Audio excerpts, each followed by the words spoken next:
ጋይስ አሁን ላይ ምን እንዳስጠላኝ ታውቃላችሁ? መፈጠሪ ወላሂ መፈጠሪ ያስጠላል። አብይ የሚለውን አንዴ እንስማው። በዚህ በአፈሳ ዙሪያ ውትድርና ስትመለምል ሰው 100 ሚሊዮን ያለበት ሀገር 5000 10000 ማግኘት ፈተና ይሆናል። የኢትዮጵያ ሕዝብ ሊያስብበት ይገባል። ወጣቱን ተፋተው እንጂ አፈሳ እኮ ተሳቀቀ እንዴ! በአገሩ ሰርቶ ካልበላ በሰላም ወጥቶ ካልገባ የት አባቱ ሄዶ ሰርቶ ይብላ? ሃይማኖት በጣም የብዙ ጭቆና መሳሪያ ሆኖ የኖረ ነገር ነው። ሃይማኖት አይደለም የሚጨቆነው፣ ግን ሃይማኖት መሳሪያ ሆኗል ካል ያ መሳሪያ ኦልሬዲ መጨቆኛ ነው ማለት ነው።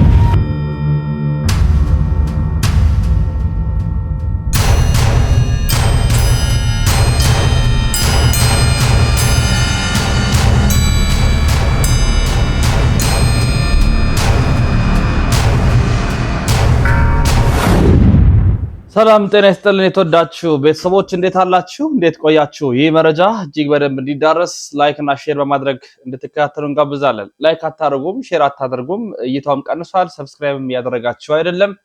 ስለዚህ ሁላችሁም ቢያንስ ይህን ነገር በማድረግ የሚወጡ መረጃዎችን እንድታገኙ እንጋብዛለን። ዛሬ እንግዲህ በሶስት ዋና ዋና ጉዳዮች ወይም ሐሳቦች መጥቻለሁ። በመጀመሪያ የምንመለከተው ሳውዲ አረቢያ የነበረውን ጋር በተገናኘና እዛ ያሉት ደግሞ ሌሎቹ አሁንም የተቃውሞ ድምጻቸውን የድረሱልን ጩኸታቸውን እያሰሙ ይገኛሉ። ይሄ ነገር ከምንድን ነው የመነጨው? ኢትዮጵያዊ ለኢትዮጵያዊ ሆኖ ለምንድን ነው በዚህ ደረጃ ዋጋ የሚከፍለው የሚገዳደለው የሚለው እንመለከታለን። ቀጣዩና አሳሳቢው የኢትዮጵያ ጉዳይ የሆነው አፈሳ ነው። አፈሳን በተመለከተ ጠቅላይ ሚኒስትሩ ምን ብለው ነበር? የመከላከያ ስርዓት ላይ ያሉትስ ምን አሉ? እንዲሁም ደግሞ ሌሎች ተንታኞችስ ምን አሉ የሚለው እንመለከትና በመጨረሻ በሀገርም በዓለምም ደረጃ አሳሳቢ የሆነ ጉዳይ ግን በቸልታ እየተመለከትን ያለነው የፌሚኒዝም ጽንሰ ሐሳብ የሚያቀነቅኑ ሰዎች ምን አሉ፣ መምህራን ስለዚህ የሰጡት ሐሳብ አለ ወይ የሚለውን ሶስቱን አበይት ጉዳዮች እንመለከታለን። በሳውዲ አረቢያ የነበረውን እንዲሁም ደግሞ ከአፈሳው ጋርና ከዚህ ከፌሚኒዝም ሐሳብ ጋር ያለውን ነው የምንመለከተው ማለት ነው። ወደ መጀመሪያ መረጃችን ልምጣ። እንግዲህ ማህበራዊ ሚዲያ ላይ በቲክቶክ ፕላትፎርም እንግዲህ ከሰሞኑ የተመለከትነው አንድ ቪዲዮ እንደነበር ታውቃላችሁ፣ እናውቃለን ሁላችንም ማለት ነው። ይሄውም በላይቭ ስትሪም በሚያሳዝን መልኩ ኢትዮጵያዊ ላይ ያደረገው ዘግናኝ ድርጊት በርካቶችን ያስቆጣ፣ ያስደነገጠ፣ ያሰጋም ነው። እንግዲህ ስደት ነው። በስደቱ ዓለም ላይ እርስ በርስ ተደጋግፎ አንዱ ከአንዱ ጋር ተሰናስሎ መስራት ሲቻል እዛም ተኪዶ በሰው ሀገር ሊያውም ደግሞ በአረብ ሀገር ላይ አንተ አማራ ነህ፣ አንተ ኦሮሞ ነህ፣ አንተ ኦርቶዶክስ ነህ፣ አንተ ሙስሊም ነህ፣ አንተ እንትና ነህ፣ አንተ እንትና ነህ፣ የዚህ አካባቢ ጎሳ ነህ፣ የዚህ አካባቢ ልጅ ነህ በሚል ከዚህ የማይለቀን ጥላቻ፣ ከዚህ የማይለቀን ክፋት፣ ከዚህ የማይለቀን የእርስ በርስ መበቃቀል ስሜቱ በሌሎች ሀገሮች ላይም የሆነ ይገኛል እና ያ ያየነው ቪዲዮ በአንድ ሰው ተመለከት ነው እንጂ በጣም በብዙዎች ውስጥ ያለ ነገር ነው። አሁን ይሄን ቪዲዮ ሳሳያችሁ ትገረማላችሁ። እኔ ይላል አንድ ልጅ ነገር ነው ለእናቴ ቢያንስ አድርሱልኝ። ከኔ ጋር ያሉት ብዙ ኢትዮጵያውያን ናቸው በምስሉ ብትመለከቱት ልጅ ማለት ግን እፈራለሁኝ። ነገ መተው ሊያጠቁኝ ይችላሉ፣ ዛሬ ማታ፣ በኋላ አላውቅም። ይሄን ቪዲዮ የሚሰራው ለምን እንደሆነም አላውቅም። ቢያንስ እናቴ እንኳን እንድታየው ነው ይለናል ወንድማችን በአረብ ሀገር ያለን እንካተል። ጋይስ አሁን ላይ ምን እንዳስጠላኝ ታውቃላችሁ? መፈጠሪ ወላሂ መፈጠሪ ያስጠላኝ። እኔ ያለው ስደት ላይ ነው። በእኔ ጋር ያሉት አርሲም አሉ፣ ጅማም አሉ፣ ሐረጌም አለ፣ ሁሉም አለ። እኔ አሁን መስጋት ያስኩት ብሞት ነው። ወላሂ ቢገሉኝ አላውቅም፣ ዛሬ ቢገሉኝ አላውቅም። ለማንኛውም ይሄን ቪዲዮ ሼር አድርጉልኝ። ይሄ ቪዲዮ እናቴን ይመለከታል፣ ዱአ እንድታደርግልኝ።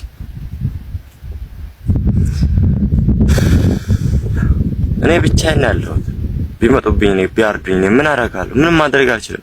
እናቴ ማሰማ ማንንም አይሰማም። ወደ አንድ ቦታ ጎርባ ይዘው ሄዶ መቅበር ብቻ ነው። ከዚህ እንዳለ አሁን መሄድ አልችልም። ከዚህ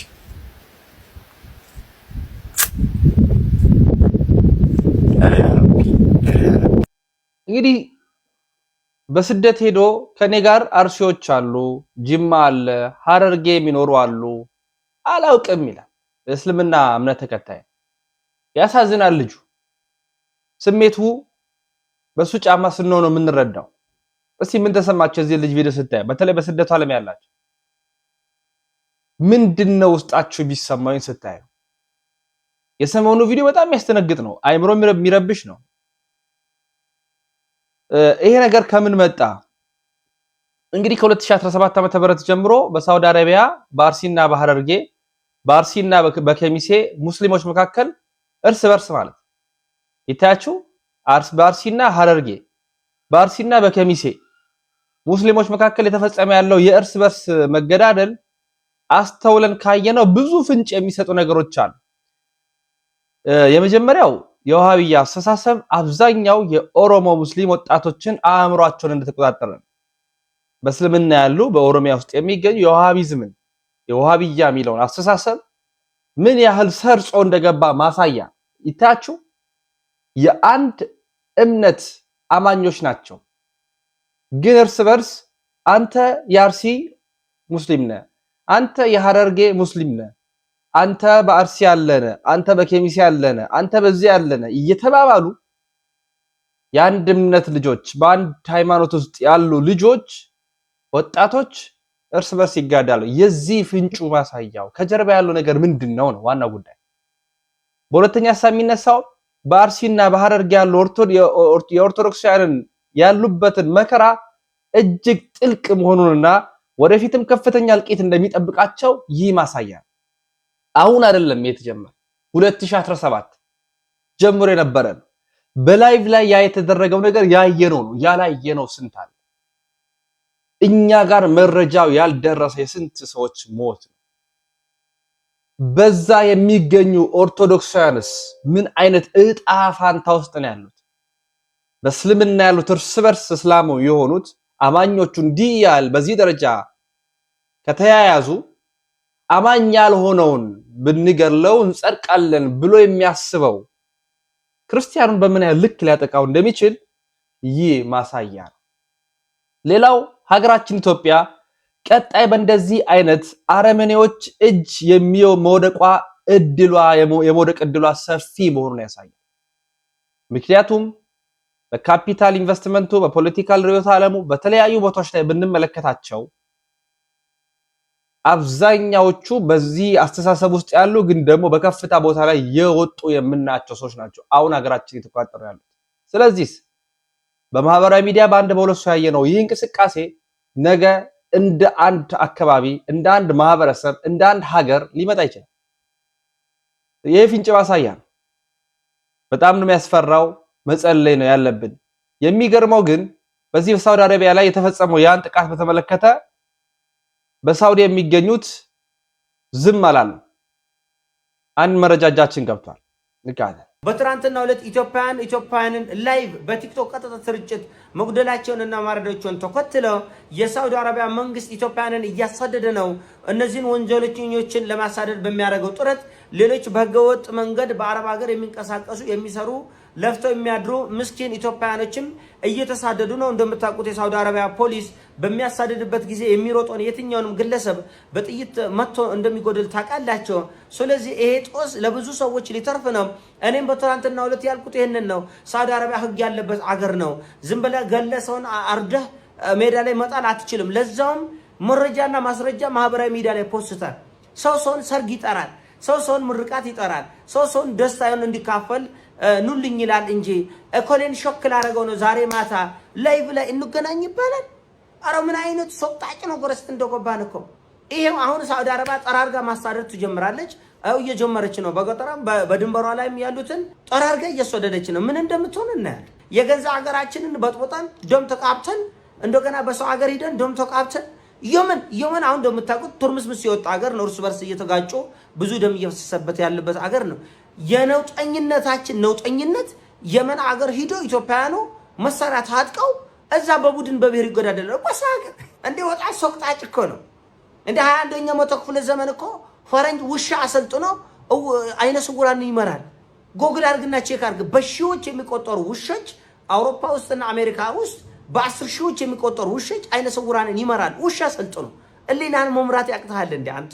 ምን አይነት ድንቁርና ነው? ምን አይነት ድንቁርና! ሰርግ መሰለ እንዴ? ደስታ ምሩቃት መሰለ እንዴ? እንደ ክርስትና መሰለ እንዴ? ሰው ኑልኝ ዛሬ ማታ እኮሌን ሸክል አረግ ነው ብለው ገስት ቁጭ ብለው ማዕት ሰው ወደ 6 ነው 7 ሰው እንግዳ ሆኖ ቁጭ ብለው በዚህ በኩል በዛ በኩል ይላል። ከታች አበባ ይሰጣል፣ ኮፒ ሊንክ ያደርጋል፣ ሼር ያደርጋል። አውራት ተሰቆጥጣላችሁ። አሁን ማን ነው የሚፈርደው? ሳውዲ አረቢያ መላ ኢትዮጵያ አንድ ሉክም ብለ ጥሩግርግ ብለ ውጣልኝ ብትል ማን ነው አሁን ሳውዲ ላይ የሚፈርደው? ማን ነው? ታስፈራላችሁ እኮ ታስደነግጣለህ እኮ። ሰው ወንድሙን ሸክ የሚያደርግ ከሆነ ሌላውን እንዴት አድርጎ ይምረዋል ነው።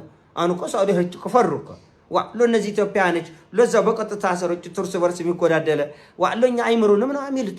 አንድ ሰው የሚያርገው ሁለት ሰው የሚያርገው ያስፈራል እኮ ያንቆጠቅጣል እኮ ያስፈራል እኮ። እኛ ሆነን ነው እኮ ምንም አልመስል ያለ እኮ እኛ ሆነን ነው እኮ። እና አሜሪካ በትራንትናው ዕለት 5000 ኢትዮጵያ ይውጡልኝ አለች። ይውጡልኝ በቃ 5000 ኢትዮጵያውያን። ደቡብ አፍሪካ እንደዚሁ በሺዎች የሚቆጠሩ ኢትዮጵያን ልቅምቅም ብላችሁ ውጡልኝ አለች። ባለፈው ደቡብ አፍሪካ ላይ እነዛ ኢትዮጵያኖች ሲገደሉ እኔ ምን አልኩ? አረ ምን ይገርማል፣ እኛ እርስ በርሳችን በየሰፈሩ በየቦታው በሄድንበት ሁሉ የምንገዳደል እኛ ነን። አረ ምንም ለመናገር አፍም የለን አልኩኝ። እውነት በላይቭ ስትሪም ሰው ድግስ ይጠራል። ተገኙልኝ፣ በዓሌ ነው፣ ደስታዬ ነው፣ የልጄ ሰርግ ነው፣ ልጄ ያገባል፣ የልጄ ልደት ነው፣ እንደዚህ ነው ተብሎ ለደስታ ነው ሰው የሚጠራራ። በስልክም በቪዲዮም በተለያየ መንገድ ይጠራራል። ቀጠሮ የሰው ልጅ ሰውን ለማጥቃት ለመግደል ቀጠሮ ይዞ ያየ ነው በዚህ ጊዜ ነው። ታዲያ ይሄን የተመለከተ የሳውዲ አረቢያ መንግስት በዝምታ አላለፈውም። ጉዳዩን በስፋት የተከታተለው ነው። ዝም አልተባለም። እስከ መጨረሻውም ደግሞ የምንከታተል የሚሆነው። ወደ ቀጣይ መረጃችን ስናመራ ከዚህ ከአፈሳው ጋር የተገናኘውን መረጃ ደግሞ እስኪ እንከታተል። አፈሳ በሀገራችን አሁን እንደ አንድ ርዕስ ሆኗል። የማህበራዊ ሚዲያ በተለይ በቲክቶክ ፕላትፎርም ላይ አንዱ የቻሌንጅ አይነት ነገር ነው። ማሳቂያ የቀልድ ዘውግ አይነት እስኪመስል ድረስ በዚህ በአፈሳ የማይሰራ ሰው የለም። እንግዲህ ያረረ ነው የሚስቀው የኢትዮጵያዊ። አብዛኞቻችን እንደዛ ነን። ውስጣችን እያለቀሰ ነው የምንስቀው። እናት ልጇ የተወሰደባት ቪዲዮ ታያለች፣ ትስቃለች። ወጣቱ ይሰራል ቢያንስ በዚህ እንኳን ስቆ ለማለፍ። እውነታው ግን ወረድ ብለን ስንመለከት በርካታ ወጣቶች የታፈሱ ነው። አዲስ አበባ ቁጥር የለሽ ነው። አዳማ፣ ጅማ፣ ወለጋ፣ ሌሎች ክልል በተለይ ደሴ በስፋት ኮምቦልቻ በስፋት የአፈሳው ጉዳይ በጣም አሳሳቢ ይሆናል። ጠቅላይ ሚኒስትር አብይ አህመድ በአንድ ወቅት ምን ብለው ነበር? አብይ የሚለውን አንዴ እንስማው። በዚህ በአፈሳ ዙሪያ ውትድርና ስትመለምል ሰው 100 ሚሊዮን ያለበት ሀገር 5000 10000 ማግኘት ፈተና ይሆናል። የኢትዮጵያ ሕዝብ ሊያስብበት ይገባል። ይሄ አደገኛ ነው። የኢትዮጵያ ሕዝብ ሊያስብበት ይገባል። ስለ ስራ አይደለም፣ ስለ ኢኮኖሚ አይደለም፣ ስለሆነ ነገር አይደለም፣ ምናምን አይደለም። ተመልከተ 100 ሚሊዮን ባለበት ሕዝብ ባለበት ሀገር ላይ 5000 ሰው ምልመላ አንጡ ሲባሉ ወታደር እንዴት ያቀታቸዋል? በጣም እኮ እንዴ አንድ ሰው ህይወት ነፍስ ስንት ነው? ልክ እኮ እሱ የሆነ የራሱ ቤት የላከ እኮ ነው የሚመስለው። እንዴ እሱ አንድ ቦታ ላይ ሲሄድ እንዴት እንደሚታጀብ ያውቀዋል። እንዴት ተጠንቅቀው እንዴት የሆነች ነገር እንቅፋት እንዳይመታው ያለው ሁኔታ ጠቅላላ ይመለከተዋል። በቃ ቁጥር እኮ አደረገው የሰውን ነገር። በቃ እዚህ ጋር 5000 አንጡ ሲባሉ እንዴት አቃተን ይላሉ። ለምልመላ ወታደር ኮታ የተሰጣቸው እንዴት ያቀታሉ? አስቡበት። ካሁን በፊት በአጭር ጊዜ ስንት ነውና መመለመል እንችላለን ብሎ ሌላ የተናገረው አንዳንድ ረስቸው ነው ቁጥሩንና ና መከላከያ ግባ መልስ የለም፣ ና ፖሊስ ግባ መልስ የለም። ቤት ተቀምጦ ሰላም።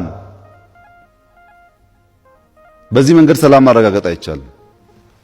ሀገሩን የሚወድ ሁሉ በቀጥታ ተሳትፎ ሰላም ማምጣት አለበት። ያ ሰላም ለምርጫም ያግዛል። ከምርጫ በኋላም ለምናስባቸው ጉዳዮች ሰላም ያስፈልገናል። አፈሳ ደቡብ ወሎ እየተደረገ ነው። እንደውም ያፈሷቸውን ሁሉ ወደ ግንባር እያጋጋዟቸው ነው። በጠቅላላ በአዲስ አበባ በጣም ብዙ ነው፣ በኦሮሚያም ብዙ ነው። አሁን በደሴ ደግሞ በርካታ ወጣቶች ናቸው። ቪዲዮም አለ እዚህ ታፍሰው ሲሄዱ የሚያሳይ ቪዲዮ አለና ያፈሷቸውን እየወሰዷቸው ነው። ከኦሮሚያም ከሁሉም ቦታ ያፈሷቸውን ወጣቶች ወደ ማሰልጠኛ ነው እየወሰዷቸው ያሉት። እንግዲህ ለብ ስልጠና ከሰጧቸው በኋላ ከዛ ወደዛው ይማግዷቸዋል ማለት ነው። በጣም የሚያሳዝን ነው። ብዙ ነው አፈሳ እየተደረገ ያለው። ተመልካቾቻችን ግን አብይ አህመድ አልረካም። ኮታ ተሰጥቷቸው አንድ ሚኒሻ 5 አንድ ክፍለ ከተማ ከአዲስ አበባ ከ6000 እስከ 10000 አምጡ ተብለዋል። አቃታቸው እየተባለ ነውና በጣም በሚያሳዝን ሁኔታ 100 ሚሊዮን አካባቢ የሚጠጋ ኢትዮጵያዊ ያለ 5-10 ሺህ ሰው ማግኘት ይከብዳል ለውትድርና። እናስብበት ኢትዮጵያ ማሰብ አለበት ካለ ጠቅላይ ሚኒስትሩ። አሁን እንግዲህ በምን ያህል ቁጥር የታፈሰ እንዳለ እግዚአብሔር ያውቀው። በዚህ በመከላከያ ሰራዊት ላይ ያሉት ማፈሱንስ አፈሳችሁ እኛ ጋር መጥቶ የሚያደርገው ነገር የለም 2 ቀን እንኳን አይቆይም ይላል። ሰሞኑ ሚኒሻ ማንሽ ነው ወጣቱን ተፋተው እንጂ አፈሳ እኮ ተሳቀቀ እንዴ። በአገሩ ሰርቶ ካልበላ በሰላም ወጥቶ ካልገባ የታባቱ ሄዶ ሰርቶ ይብላል። እኛ ሀገራችንን ለመጠበቅ አቅም አነሰናል እንዴ? እዚህ ጋር ያለው ሰራዊት በቂ ነው ማለት በክብር በሰላም ፈልጎ ፈቅዶ ገባለው ካለ ሰዩ አምጠው። ከዛ ውጪ ያፈስክ ሳይፈልግ አታምጣብን። እዚህ ጋር ለመቶ 2 ቀንም እንኳን አያገለግልም፣ አይጠቅመንም ለኛ። የኛ እናት እኮ ከ4 ዓመት ያላነሰ እያለቀሰች ነው። የሷ ብቻ አይበቃም፣ ሌላ እናት አታስለቅስበት። እኛ ለሀገር ነው ብለነው ችለናል። አንዴ ገብተናል፣ ካላማላ ሰተናል፣ ፈቅደን እኛ እየታገልን ነው። ፒፕሉን አታስጨንቅ፣ አፈሳ አቁም በቃ። ወዶ ፈቅዶ የሚገባ ቢሆን የተሻለ ያማረ ነው። ወዶ ፈቅዶ አይደለም የሚገባው። አለመግባቱ ብቻ ደግሞ አይደለም ችግሩ፣ እየታፈሰ ይወሰዳል። በድንገት ለሱቅ ሊገዛ ሄዶ ሊሆን ይችላል፣ የሆነ ቦታ ሊደርስ በሄደበት ሊሆን ይችላል፣ ተልኮ ሊሆን ይችላል፣ ስራ ቦታም ደርሶ ሊመጣ ይችላል። ብቻ በሆነ አጋጣሚ ይወሰዳል። በዚህ የቤተሰብ ጭንቀት፣ የእናት አባቶቻችን ጭንቀት፣ ኑሮ ሰማይ በደረሰበት መብላት መጠጣት መከራ በሆነበት በገዛ በቤት እንኳን መኖር በማይችልበት ካሁን ቤቱ ፈረሰ አልፈረሰ በሚል ሰቀቀን ውስጥ እያለን ወጣት የተለቀመ ወደ ውትድርና ያመራል። በጣም አደገኛ ጊዜ ነው ያለው። ለእናንተ እኛ ቁጥር ነን፣ አልቆ የሚተካ ባትሪ ነዶ የሚጠፋ ማገዶ። ለእናንተ እኛ ቁጥር ነን፣ አልቆ የሚተካ ባትሪ ነዶ የሚጠፋ ማገዶ። በአንድ በኩል ለሀገር ተብሎ የሚታፈስ የከተማ አደን፣ በሌላ በኩል ለነጻነት ተብሎ የሚመለመል የጫካ ጥሪ፣ መሃል ላይ ግን የደሃና እንባ። መንግስት ህግ ማስከበር ይለዋል፣ ታጣቂው ነጻነት ይለዋል፣ እናት ግን እልቂት ትለዋለች። የደሃ ልጅን አፍሶ ግንባር መላክ ጀግንነት ሳይሆን የሀገር ኪሳራ። ሀገር የምትድነው ወጣቱ ቁሞ ሲሰራ እንጂ ሬሳው ያሞራ ቀለብ ሆኖ ሲቀር አይደለም። መፍትሄው ሌላ ዙር ክላሽ ማታጠቅ አይደለም። መፍትሄው ወጣቱን ለጥይት ሳይሆን ለልማት ማዘጋጀት ነው። የቆሰለችውን ሀገር ለማዳን ጠመንጃችሁን አውርዱና ለውይይት ቁጭ በሉ። የሰው ደም የፖለቲካ መሸጫ ይሁን። በጥይት የማይመጣውን ሰላም በጠረጴዛ ዙሪያ ማምጣት ያቃተን ለምንድን ነው? ጥፋቱ የማን? ሐሳባችሁን በነጻነት ኮሜንት ላይ ጻፉልኝ። እውነት ነው። በጥይት ያልመጣ ሰላም በጠረጴዛ ዙሪያ ሊመጣ አይችልም። አልመጣም፣ የመጣም አይደለም። አሁንም በድጋሚ ጦር መማዘዝ ነው። በርካታ ወጣቶች፣ በርካታ ንጹሃን፣ የሃይማኖት ተቋማት ጭምር የዚህ ገፈት ቀማሽ ሆነዋል። ብዙዎች ማንባት ውስጥ ነው ያሉት። እኔ ሚናፍቀኝ ይላል እኔ ሚናፍቀኝ ይላል አንድ ወንድማችን። የት ነው ያለ ነው? በሐሳብ ይመልሰናል። ልካተል ለሊት 7 ሰዓት ሩጫ እያየን የምንጨፍርባት ኢትዮጵያ የት ነው ያለችው? ትንንሽ ህፃናት ለበዓል የተገዛላቸውን ልብስ አልነጋ ብሏቸው ለብሰው የሚያድሩባት ኢትዮጵያ የት ነው ሄደችው? እስቲ ሀገርን ወቅ እየተባልን በየከተማው የፈለግንበት ሀገር ሄደን ሀገራችንን የምናይባት ኢትዮጵያ የት ነው ያለችው? እኛ ራሳችን የት ነው ያለነው? ምን ውስጥ ነው ያለነው? የት ሀገር ነው ያለነው? እሺ የኛ ሀገር በየቀኑ ሰው ሞተ፣ ሰው ተሰቀለ፣ ሰው ታረደ እያልን የምንሰማባት ናት። የኛ ሀገር አንድ ቦታ እንኳን ሄደን መስራት የሚከብድ ቦታ ናት። የኛ ሀገር ለቤተሰቦቹ ለሀገሩ ብሎ በየበረሃው የሚንከራተት ሹፌር የሚሞትባት ናት። ይቺ ናት የኛ ሀገር። የኛ ሀገር ሰው በሰላም ወጣው ገባው ብሎ የሚጨነቅባት ናት። ሰላሙን ያምጣልን ብቻ። ወጣት ነው በዚህ አሳሰብ ውስጥ ያለው። አሁን አብዛኞቻችን ከዚህ ሐሳብ አልወጣን። ምንፈራት ኢትዮጵያ ሆናለች። ተስፋ የምናደርጋት ኢትዮጵያ፣ ነግደን አትርፈን ወልደን ከብደን የምንኖርባት ኢትዮጵያ አይደለም አሁን ያለችው። መሄጃ አብዛኛው አጥቶ ነው እዚህ ሀገር ያለው። ኢትዮጵያን ማሳደግ ሳይሆን ከኢትዮጵያ መውጣት የሚመኝ ማህበረሰብ ነው ያደገ የተነሳ ያለው። ነጋዴው ባለሀብቱ ገንዘብ ያለው እንኳን መኖር የማይፈልጋት ኢትዮጵያ ውስጥ ነው ያለን። ጦርነት ላለፉት 8 ዓመታትና ከዛ በላይ እስካሁን አሁንም ደግሞ ወደፊት በጣም ያስፈራል። መጸለይ ነው መፍትሄው። በሶስተኛ ዙር የምንመለከተው ከዚህ ከፌሚኒዝም አስተሳሰብ ጋር ያለውን ሐሳብ ይሆናል። ቦታ ያልሰጠ ነው፣ በቸልታ ያየ ነው። ነገር ግን ስር እየሰደደ የመጣ የፌሚኒዝም ሐሳብ አለ። መጋቢ አዲስ እሸቱ የፌሚኒዝምን ሐሳብ ፌሚኒስት ማለት ይላሉ። እንካተላቸው። ትኩረት አንሰጣቸውም እንጂ ፌሚኒስትነት ምንድነው ሲባል እኔ ለአንድ ጋዜጠኛ ሚስት መሆን የተሳናቸው ሴቶች ጫጫታ፣ ሚስት አይነ ስውር ምን ማየት የተሳነው ይባላል አይደል? ጆሮ የማይሰማ ምን ይባላል? መስማት። ፌሚኒስት ሴት ማለት ሚስት መሆን የተሳናት እና ይሄንን መምህር ዳንኤል ሰይፈ ሚካኤል በምን ሚዲያ እንደሆነ አሁን ጠፋብኝ አሉ እሳቸው በዛይ ሚዲያ ፈልጋችሁ ብትሰሙት በጣም ነው ደስ የሚለኝ። የመምህር ግርማንን ፈልጋችሁ ብትሰሙት በጣም ነው ደስ የሚለኝ። እንግዲህ የፌሚኒስትን እሳቤ በጣም ስር እየሰደደ መጥቷል። በጣም ከዚህ ከሃይማኖታዊ ነገሮች እንኳን የሚያርቅ ሐሳብን ይዞ እየመጣን ያለው። ይሄን ተከትሎ ዓላማ ምንድነው?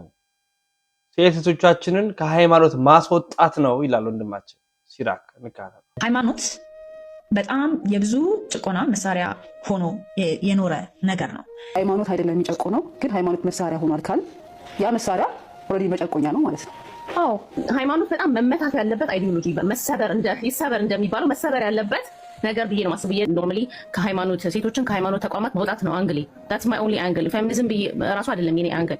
ሴቶች ከሃይማኖት ስርዓት ውስጥ ከወጡ ወይም ከሃይማኖት አስተሳሰቦች ውስጥ ከወጡ it's just only natural. I'm so glad to see that you guys are coming to the realization that religion is actually a weapon formed against women. ለሴቶች ጠላት የሆነ ኢንስቲትዩሽን ነው ራሱ ካለችበት ከፍታ ወርዶ መሬት ላይ የሚያስቀምጣት አይዲዮሎጂ ነው ብዬ ነው ማስበው። ሃይማኖት ስፍራዎች ላይ ሴት ልጅ ምንድናት? አይደረዳት ናት፣ ኦር አስፈሳች ናት፣ ወይ ደግሞ መቀጣጫ ናት አይደለም። ከነዚህ ሶስቱ ውጭ ጤነኛ ሮ ራሱ በስነ ስርዓት የሚሰበክ አይመስለኝም። እኔ ሲሰበክም ተብሎ ነው የሚደመጠው። ሬር ስለሆነ ሃይማኖት ፌክ እንደሆነ ያወቁባቸውን 10 ነገሮች መካከል 6ቱን ነግራችኋለሁ። 4ቱን መገመት የእናንተ ቤት ስራ ይሆናል። ስለዚህ እነዚህ ሰዎች ፌሚኒዝምን እንቁ አስመስለው በዚያን ጊዜ ግን ፌሚኒዝምን ለመቀበል ግን ሃይማኖትን መተው አለብህ እያሉ ሴቶችን በዚህ ልክ እየመረዟቸው ከሃይማኖት እያራቋቸው ይገኛሉ። ፌሚኒዝም እንቁ ይመስላል፣ ግን ደግሞ ድንጋይ ነው። በውስጡ ብዙ ኮተቶች፣ ብዙ ጸያፍ ነገሮች አሉበት። እነዚህ ነገሮች ተንተርሰው የሚመጡ ከእግዚአብሔር መንግስትና ከሃይማኖት የሚያስወጡ ናቸው። በዚያንም ጊዜ ያ ሰውዬ ስላሴን ካደላቸው ማለት ነው። እኚህ ሴቶችም ጥቃትማ የሚደርስብን በሃይማኖታችን ምክንያት አይደለ እንዴ? የሚደፍሩንስ ክርስቲያኖች አይደሉ እንዴ? እቺ ሴት ቅድም ብላ ስትናገር ነበር፣ ሰምተናት እንመለስ። ኦርቶዶክስ የሆነ ወንድ ደፋሪ ሆኗል። አዎ ኦርቶዶክሳውያን ወንዶች በጣም ደፋሪ ሆኗል እያለች የሚደፍሩት ደግሞ ኦርቶዶክሳውያን እንደሆኑ ደግሞ ለእነዚህ ሴቶች እየተናገረች ነው። ኦርቶዶክስ ደፋሪ ናት የሚለውን ሐሳብ አሰረጸች። በዚህ ደግሞ መጣ ሃይማኖት ጨለማ ውስጥ እንድትኖሩ አድርጋቸዋለች ብላ ደግሞ ተነግራቸዋለች። እነዚህ ሴቶች ለዚህ የዳረገን ኦርቶዶክስ መሆናችን ሃይማኖት ስላለን ነው እንጂ ባይኖረን ኑሮማ ይሄ ጭቆናና ይሄ ሁሉ መገፋት አይደርስብንም ነበር ብለው አስበው ከዚህች ቤተክርስቲያን ክደው እንዲወጡ በኦርቶዶክስ ስም ክርስቲያን ትላለች እኮ ራሷ፣ ግን ክርስቲያን አይደለችም። ክርስቲያናዊ ስነ ምግባር አስተምሮቱ በፍጹም በዞረበት አልዞረችም። ዓላማ ይዛለች፣ ዓላማ አንግባለች። ሴቶችን ተጨቆኗቸዋል፣ ብዙ መከራ ደርሶባቸዋል። እኔ ከዚህ መከራ ማድናችሁ ለእናንተ ምጮላችሁ በፌሚኒዝም አማካኝነት ሲሆን ነው ብላ ሴቶቹን እንቁ ነው የምታሳያቸው። ከእንቁ በስተጀርባ ግን የሴጣን ሐሳብ ያለበት ከሃይማኖት የሚያስወጣ ባህልን የሚያስረሳ ወንድን ከወንድ ሴትን ከሴት የሚያጋባ ጸያፍ የሆነ አስተምሮ ያለው ውስጡ መርዝ የሆነ ሐሳብ ነው ያላት እቺ ልጅ። ተወደደም ተጠላም በቪዲዮዎቿ ደግሞ ይሄንን በብዙ ነገር አንጸባርቃለች። ከዚህም በፊትም የተያዘባት ቪዲዮ፣ ከዚህም በፊትም የወጣባት መረጃ ሁሉ እቺ ሴት ባግራውንድ ምን እንደሆነ በግልጥ የሚያሳይ ነው። ስለዚህ እንደዛ ሰይጣን ድንጋዩን እንቁ አስመስላ ተገፍተሃል፣ የተገፋ ደግሞ በሃይማኖት ምክንያት ነው፣ ያ ሰይጣን ስላሴን ካደልኝ እንዳለ አሁንም ደግሞ ፌሚኒዝምን ያዙና ሃይማኖታቸውን ካዱ በማለት ሴቶቹን እያጠፋቻለች። የሰይጣን መጋለቢያ ፈረሱ ናት እቺ ልጅ። የተወደዳችሁ ቤተሰቦቻችን የዛሬ የቪዲዮ መረጃ ማስረጃዎቻችን ይህን ይመስላሉ። በሌሎች መረጃዎች እንመለሳለን። ላይክ ሼር ያደረጋችሁ ስለምትከታተሉን እጅግ አድርገን እናመሰግናለን። በሌሎች መረጃዎች እስክንገናኝ ተሰነባበትን። ሰናይ ቆይታ ይሁንላችሁ።